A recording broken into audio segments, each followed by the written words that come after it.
Kumusta mga kachika? Welcome back dito sa ating channel para sa isa na namang nagbabagang issue dito lang sa Showbiz Chika Minute.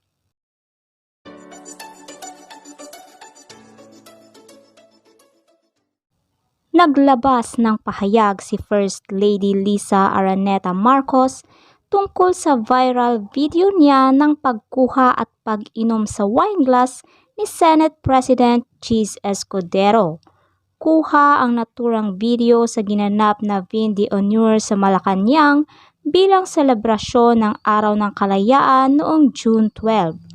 Makikitang nakikipag-usap at nakikipaghalubilo si Pangulong Ferdinand Marcos sa mga dumalong bisita kasama sina Senate President Cheese at House Speaker Martin Romualdez. Panoorin natin ang nasabing video.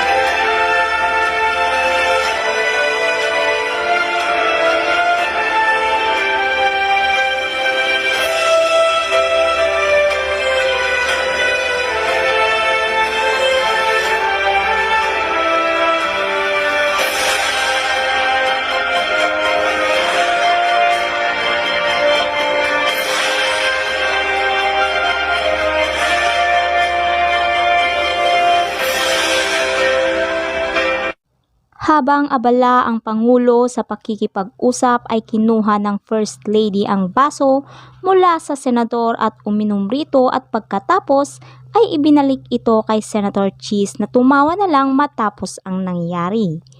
Ayon naman sa panayam ni First Lady Liza sa DZRH News nitong Biyernes, June 14, nangyari ang naturang video sa gitna ng biruan nila ng senador. If truth be told, here's what happened.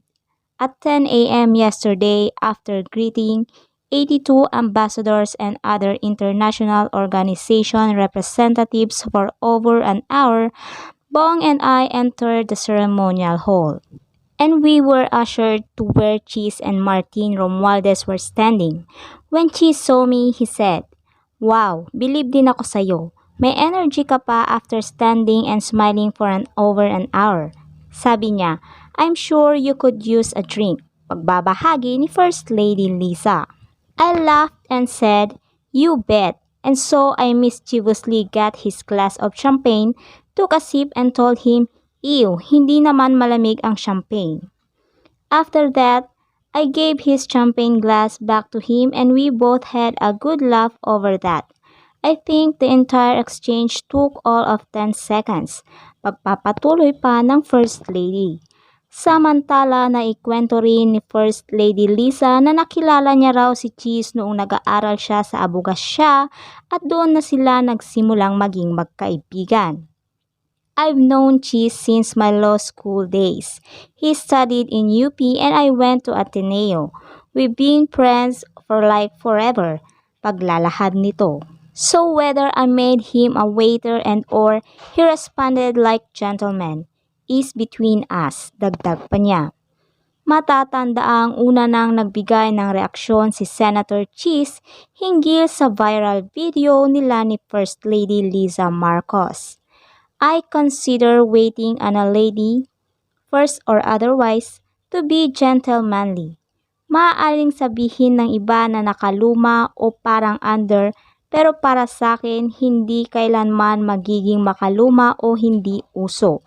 Anuman ang itawag ng iba, ang pagiging maginoo at pakikipagkapwa-tao, sabi ng senador.